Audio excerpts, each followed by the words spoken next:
Ok. Donc, vous avez tous ouvert Airdas. Ouvrez Airdas, lancez Airdas.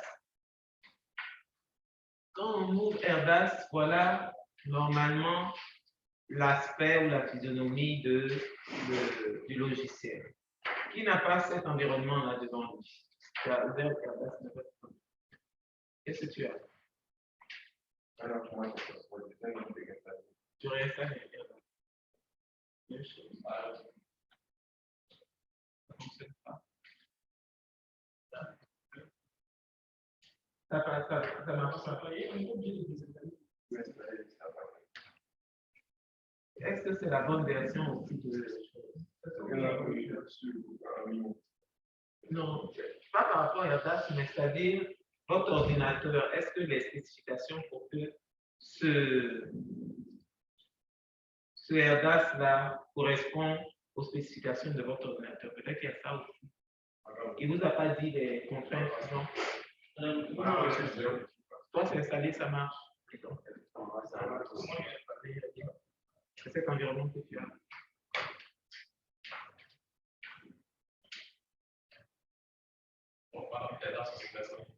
C'est quoi? Suivant la version que tu as, il y a des spécifications.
Il y a au moins 4 personnes qui ont pu installer. Je pense qu'on va vous déplacer. Vous allez vous mettre avec les 4 personnes. Comme ça, on va démarrer. Donc, toi, ça marche maintenant? Donc, en attendant, tu peux suivre avec ton voisin. C'est ça? Ok. Donc, on a un autre ami ici qui a besoin d'un voisin. Ça marche? Ok, donc tu peux suivre avec ton voisin. Vous deux, vous êtes en train de réinstaller, non? Donc, l'un d'entre vous, vous deux, ça marche? Aucun d'entre vous, ça marche? On est en train de réinstaller. Donc, pour lui, il a besoin d'un voisin. Celui, ça marche. Et ceux qui sont derrière, ça fonctionne. Ou bien, vous êtes en train de réinstaller. Toi, ça marche? Ça ne marche pas non plus.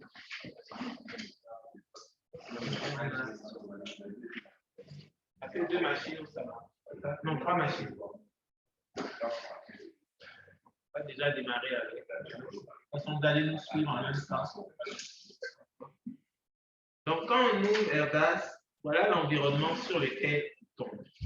On pourrait tomber aussi sur cet environnement-là. Vous pouvez ouvrir Airdas et puis tomber sur cet environnement.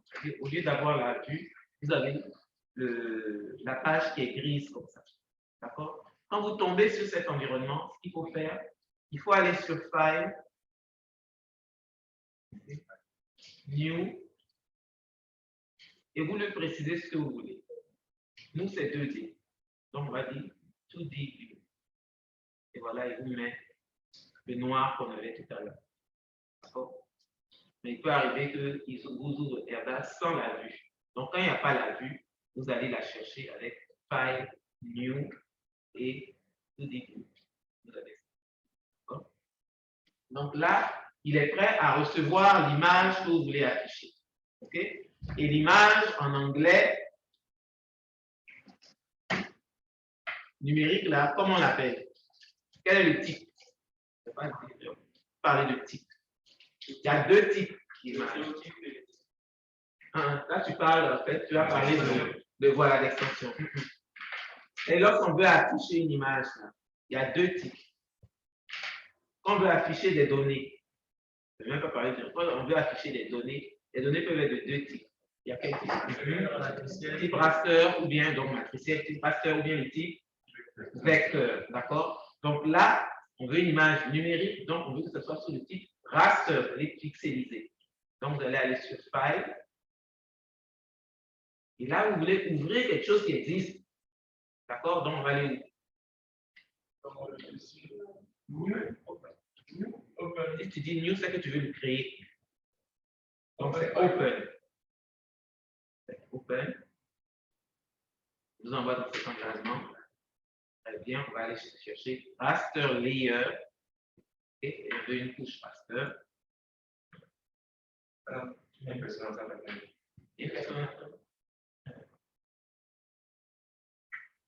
Et là, on va prendre des images que Airdas a en stock. Donc, il m'ouvre cette fenêtre-là et je vais aller dans Objectives. C'est là-bas qu'il y a des images de Airdas. Je double-clique. Et voilà les images qu'il me propose. Residential, Subroad 1, Subroad 2, 3. Je vais prendre le Residential. Vous voyez l'extension des images de Airdas, c'est .img. J'espère que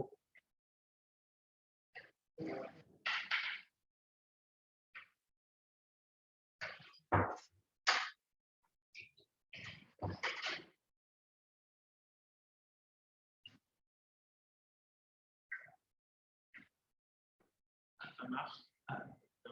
C'est bon, ça affiche aussi.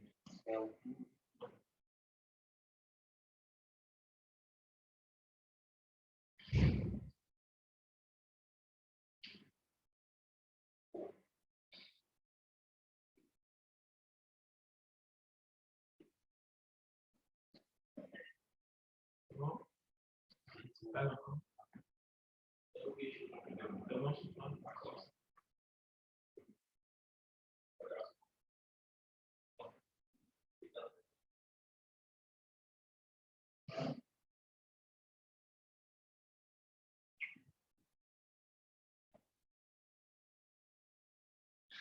Il rame toujours.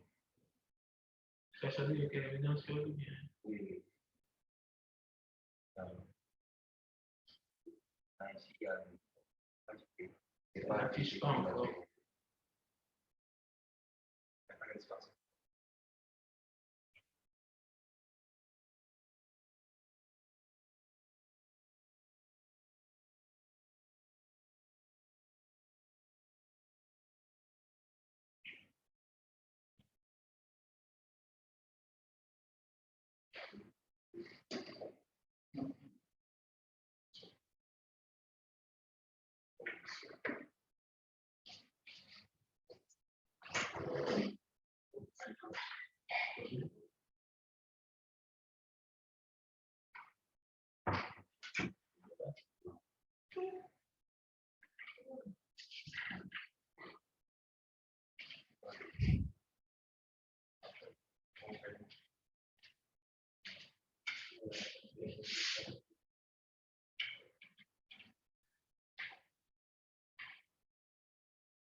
va afficher l'image et ici, vous avez le nom de l'image qui est affichée. D'accord? Quand on veut avoir des informations sur l'image qui est affichée, on met le curseur sur le nom de l'image qui est là et on fait clic droit.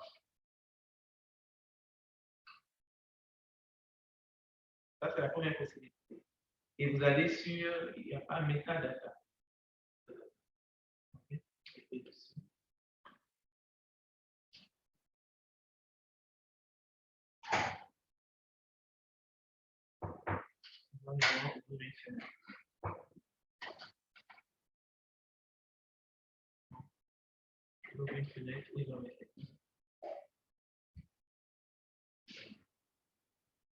L'autre façon d'avoir ça, c'est de cliquer directement ici sur Metadata. Et vous avez l'icône ici, Metadata, sur laquelle vous cliquez et vous avez directement ça. L'affichage des images sur Erdas se fait sur trois canaux. Ça, il appelle Layer 1, Layer 2, Layer 3. Okay? Donc ici, Layer 1, ici.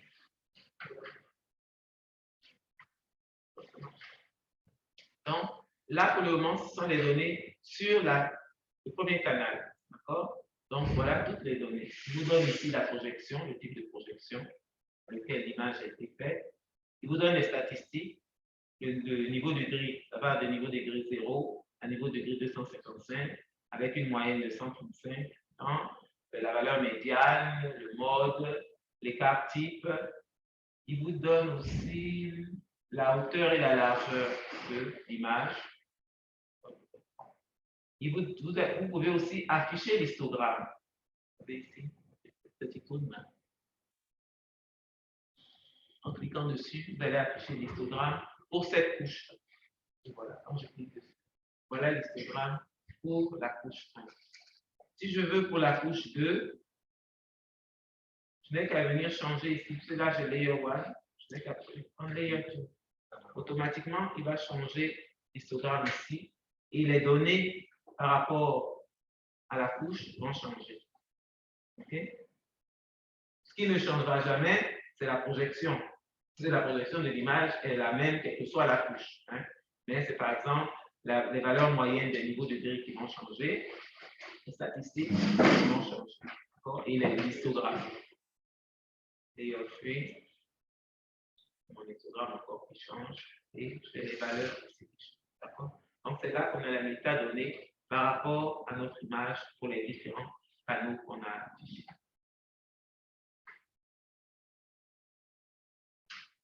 Donc, comme dans tout logiciel, hein, vous avez votre barre titre en haut et ici des onglets. Et pour chaque onglet, il y a un menu. D'accord? Dans le menu Home ou Accueil, comme on dirait en français, vous avez donc l'icône pour les métadonnées, les informations par rapport à l'image. Vous voyez, on peut copier-coller des affaires aussi par rapport à l'image. Mais ce qui est intéressant, c'est cette fenêtre-là, parce qu'elle nous permet de changer la physionomie ou l'affichage de notre image. Vous avez ce bouton-là, Fit to Frame. Fit to Frame, quand on clique dessus, c'est pour dire qu'il ajuste l'image de sorte à ce qu'elle cadre exactement avec la fenêtre qui est affichée. Donc, s'il doit réduire l'image qu'elle rentre dedans, il va la réduire de sorte que vous voyez l'entièreté de votre image. Donc, faites-le, cliquez sur Fit to Frame, vous allez voir ce qui va se passer. Et comment il a cadré. Mais on peut agrandir ou réduire certaines zones de l'image. OK? Donc, vous avez ici votre fameuse loupe avec deux options. Soit augmenter, soit réduire. Si je veux augmenter, je viens cliquer sur la loupe avec plus et je sélectionne la zone pour laquelle je veux agrandir. Donc, je viens là. Il va m'agrandir la zone.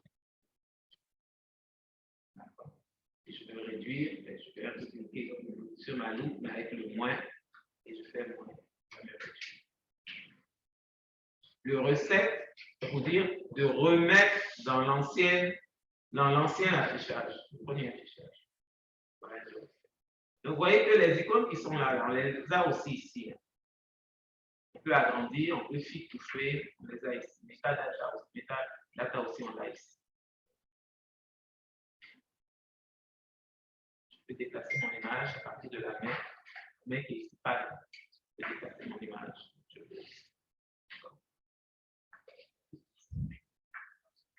Autre chose qu'on peut faire, là, on n'a qu'une vue qui est affichée.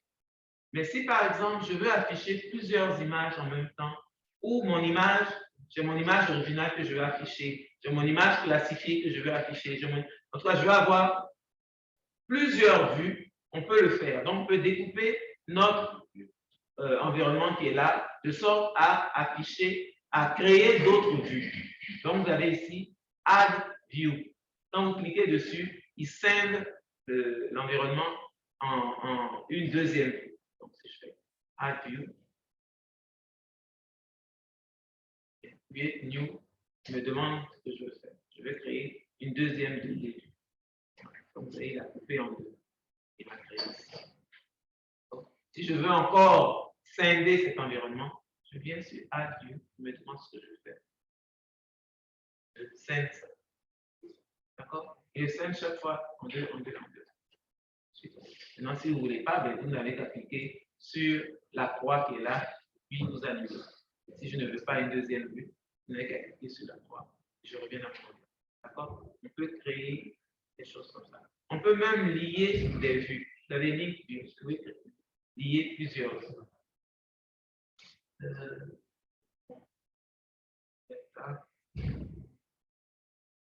Ok, maintenant, data, vous avez plusieurs choses. Vous pouvez importer des données qui sont d'un autre type dans l'environnement de Airbus.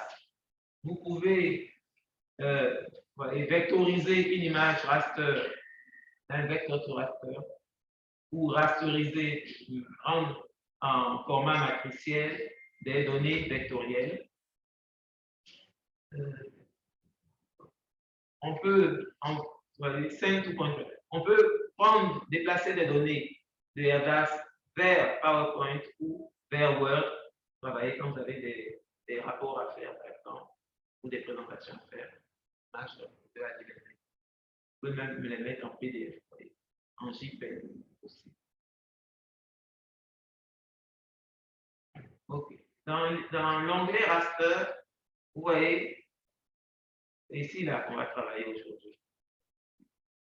Hein? Ces deux icônes-là, celles qui nous intéressent aujourd'hui. C'est celle-là qui nous intéresse aujourd'hui. Aujourd'hui, c'est ça qu'on va faire. Demain, on va faire celui-là. D'accord? Hein? Unsupervised classification. C'est ça qu'on va faire aujourd'hui. Multispectral, qu'est-ce qu'on voit dans multispectral? OK. Dans multispectral, vous avez rouge, vert, bleu, les trois canaux d'affichage.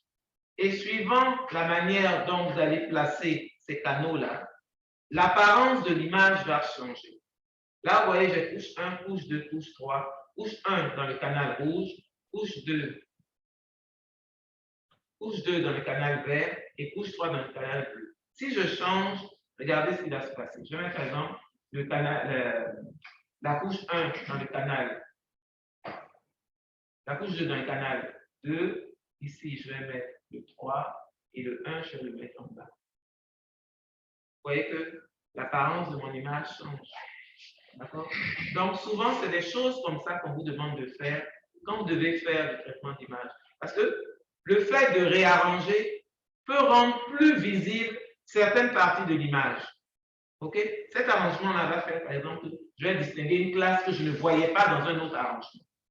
Donc, c'est des choses que vous devez faire lorsque vous devez aller chercher vos sites d'entraînement, de sorte à avoir la meilleure visibilité de l'image que vous avez. Vous êtes en train de, sur laquelle vous êtes en train de travailler.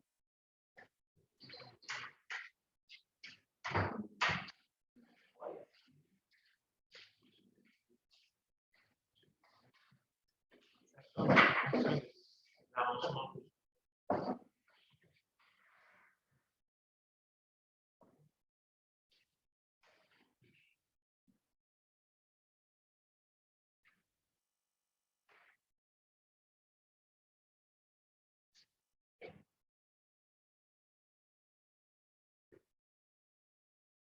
on peut même découper l'image. C'est-à-dire, si votre image est, vous avez cette image et puis vous, c'est juste une portion de l'image sur laquelle vous voulez travailler, vous pouvez segmenter, pas le terme, vous pouvez découper une partie de l'image et créer donc un fichier qui est une image particulière.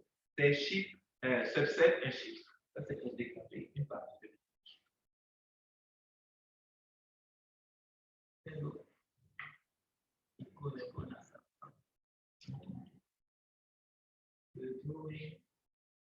Ok, Drawing, c'est la boîte à outils. Okay? Donc, on a les différents icônes pour pouvoir créer des polygones, des cercles, des rectangles, des droites et tout ça. Surtout qu'on va devoir créer nos sites d'entraînement. Par exemple, ce serait mieux, c'est plus judicieux d'utiliser par exemple le polygone plutôt que le rectangle pour aller choisir nos sites d'entraînement. Parce que le rectangle, il est vraiment obligé de faire des lignes parallèles et droites. Tandis que le polygone, je peux faire des points sur mes pixels que je vais choisir. Donc, au moins, on va devoir choisir les pixels d'entraînement. Il faudra choisir le polygone plutôt que le rectangle. Et comme ça, au moins, vous pouvez mieux, comme j'ai slalomé à l'intérieur de vos images. Est-ce que ce serait pas mieux pour lorsque tu prends une image par une préconisation, par exemple, une chose que tu l'appliques comme tu l'appliques comme tu mets naturellement. Par exemple, bon, dans l'image de l'université, on fait des études. Voilà.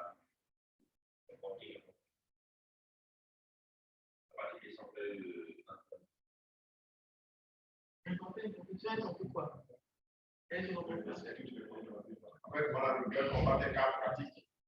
Comme par exemple, on a l'image de l'université ici, on prend une partie, on voit notre espace ici, et puis on travaille dessus là, au moins, ça nous met dans les cas.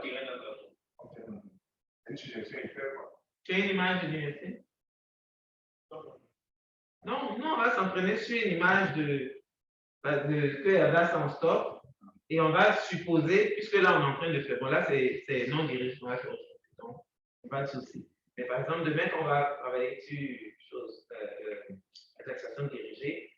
Si c'est cette image qu'on choisit, je ne sais même pas c'est l'image d'où, on va supposer que c'est l'image d'un coin perdu, peut-être, je vois moi, tu sais comment les choses, c'est un pays européen. On va dire par exemple en France, hein, c'est une campagne perdue en France là-bas, hein, que moi je suis déjà allé à l'année X. Mais quand j'entre à l'année, c'est quel jeu?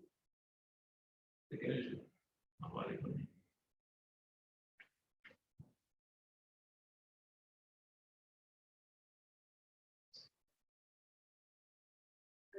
Oui.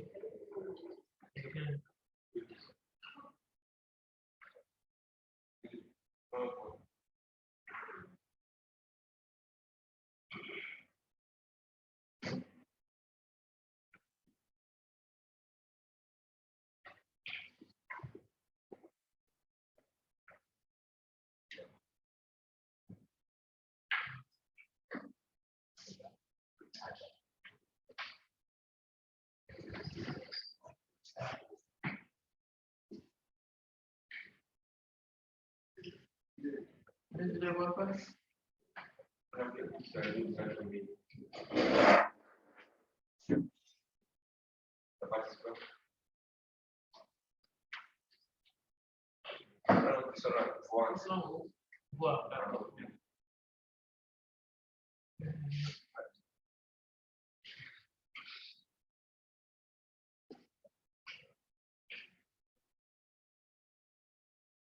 Donc, quand on regarde,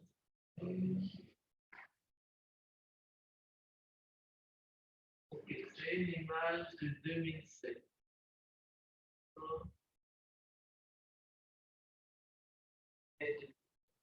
Donc, c'est mai 2007. Donc, en juillet 2007, je suis allé faire ma campagne de terrain dans ce petit campement de France, hein, où j'ai pris des images il y avait des cartes topo, je suis allé à leur mairie là-bas, j'ai pris des cartes topo et tout. En tout cas, ce qui est sûr, mon environnement là, je le connais à la date plus ou moins proche de l'acquisition de l'image. Donc, je peux faire. Voilà comment c'est. D'accord? Hein, parce qu'on ne fait pas au hasard la classification des choses. Il faut soit avoir été sur le terrain à la date ou à une date proche au moment où l'image a été acquise, soit j'ai des données, photos, cartes, d'autres images, des données terrain de la zone. Voilà ce qui peut me permettre de faire une classification des choses. Et non, ce n'est pas de la sorcellerie ou de ma. Et puis j'imagine que ça devrait être un 1, même si la résolution est bonne. C'est pas ça. D'accord? Okay. Donc, aujourd'hui, on va faire de la classification de nombres. Ça veut dire que je n'ai pas besoin de connaître mon environnement. La seule chose que j'ai besoin de savoir, parce que le logiciel va me demander, c'est d'identifier le nombre de classes qui pourrait y avoir. Donc, regardons ensemble combien de classes a priori on pense qu'il devrait y avoir dans cette image. Ça, pourquoi? On regarde. Il y a quoi? Je vois ici des affaires ici vertes là. Hein? Je vois des affaires ici violacées. Je vois des toits ici. Je vois cette route, ça ressemble à une route, elle qui est grise, mais avec des chemins, eux, qui sont blancs, avec des affaires ici qui sont plus ou moins grises. Et puis, je vois de l'eau ici, ça doit être piscine. Donc, je vous écoute. A priori, on a combien de classes?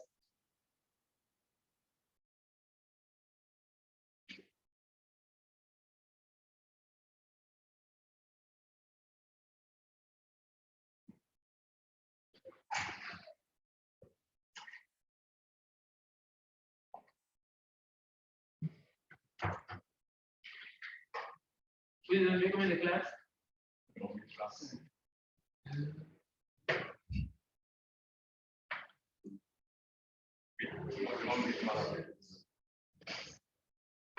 Je dirais 7 à peu près. 6. Je vous démontre ce que je vois et vous allez me dire 6 choses. Je vois ça 1, 2, 3, et toi? 4, 5 les blancs, 6 les marrons et 7 l'autre.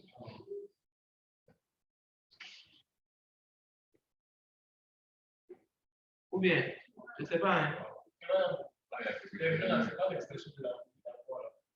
Mais comme c'est de couleurs différentes, je me dis donc, ça veut dire que la fréquence est différente, donc la dénomination de ça, c'est dans ce sens-là que j'ai chose quoi, c'est les couleurs, la coloration qui fait. Je vais changer l'arrangement pour voir. Qu'est-ce qui va me faire ça?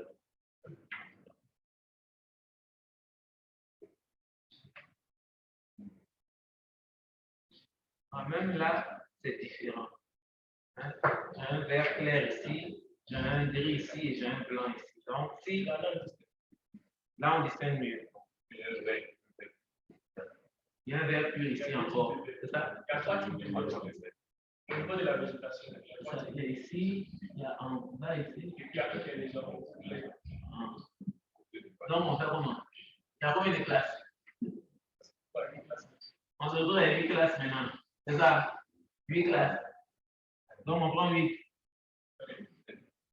Alors, si c'est donc, va se vider. Donc, on détermine qu'il y a 7 classes. C'est ça? Et ces 7 classes, ce serait donc quoi? Ça. Ensuite. à côté, le vert à côté. Ici, il y a un fond et puis il y a ici là. Mais c'est le fond. Parce qu'il y a ce fond là. Il y a ce fond là et puis il y a les arbres gris qui sont dessus.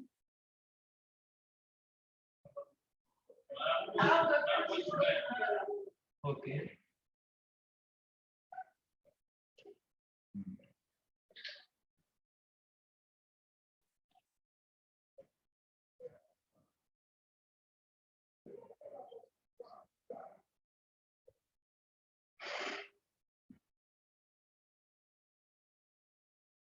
On prend cette classe.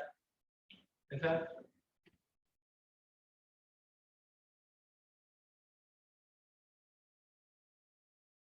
On prend 6 classes. On prend 7 classes. 7 classes. Okay. Donc, on va aller dans raster. On va faire unsupervised.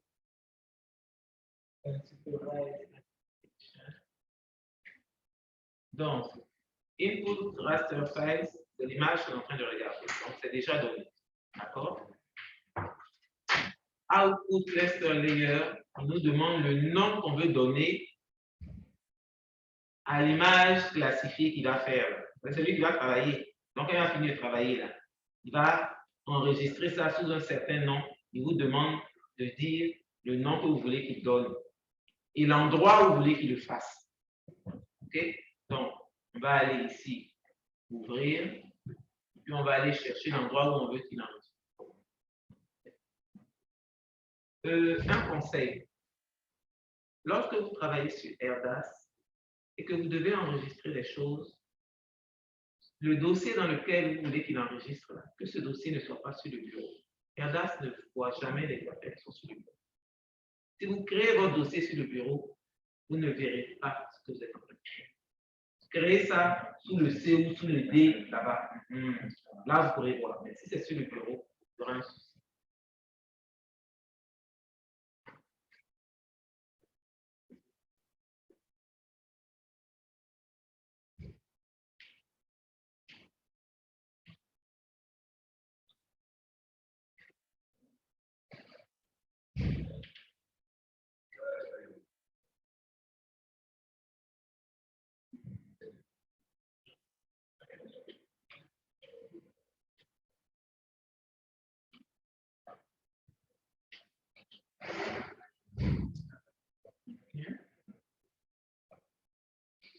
Je veux qu'il me crée un fichier signature.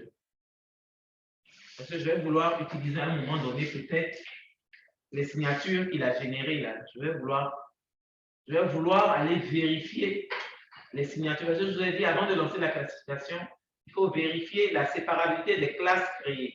Là, ce n'est pas moi qui ai créé les classes. C'est le logiciel qui va créer les classes. Il va me donner un résultat.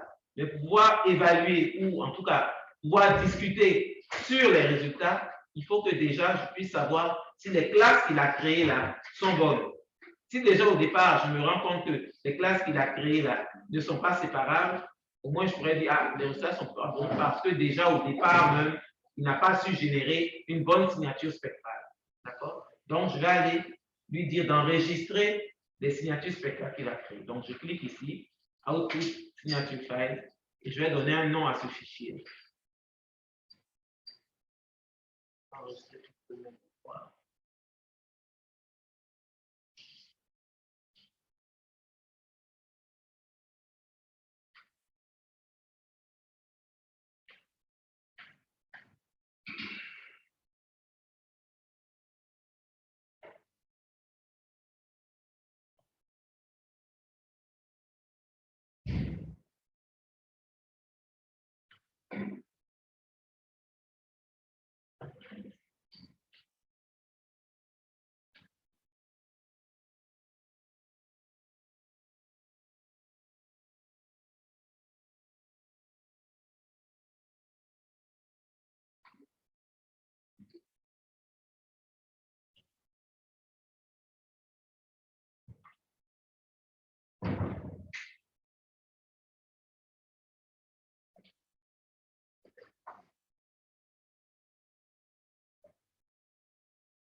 Donc, on va commencer par Kémine. Il nous demande le nombre de classes.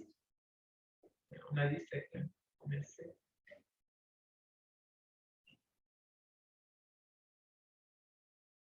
Donc, initialise comme statistique. Il n'a pas créé encore les signatures, donc je ne peux pas sélectionner ça. Maximum, bon. On laisse les propositions qu'il nous fait. Nombre d'itérations, on laisse à 10. Convergence, on laisse à 95%. Et là, on va cliquer sur Classify 0. Et on fait OK. On a le nom de l'image originale, l'image qu'il va créer. On veut enregistrer les signatures spectrales. On a 7 classes de générer. On fait OK.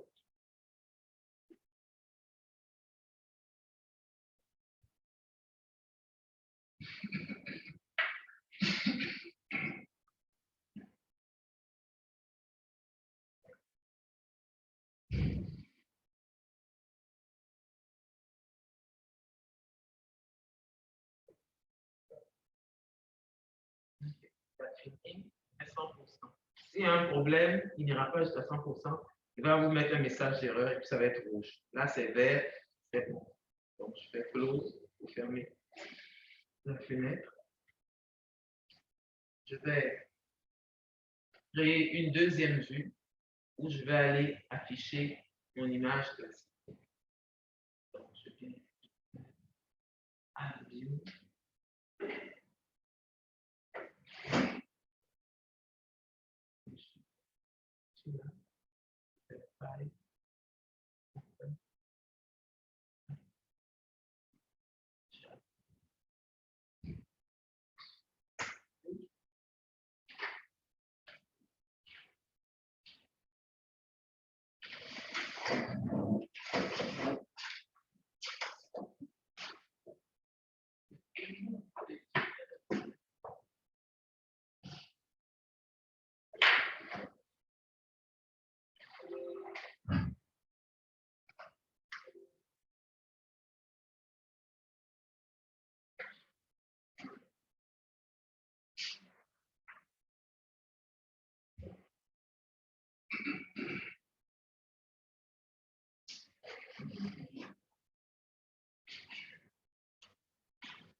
Display attribut.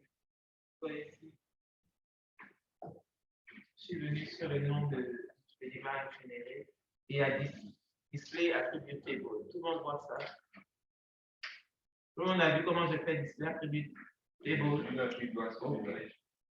On va sur le type de l'image que j'ai créée et je vous donne ça. Donc, l'attribut est là. La classe des attributs est là.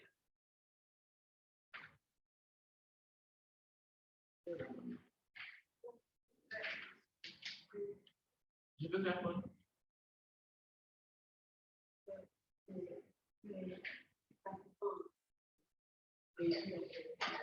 On peut réduire ça? Celui-là, masquer la signature.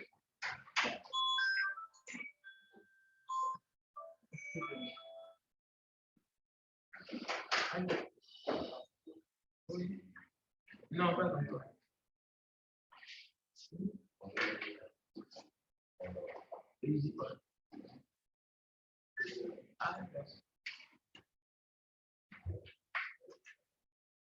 D'accord.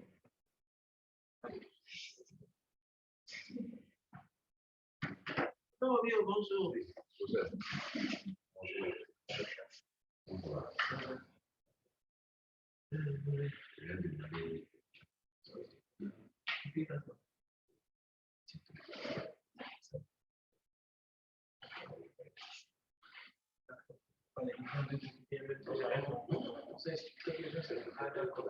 Ok, 2 ou 3, allez.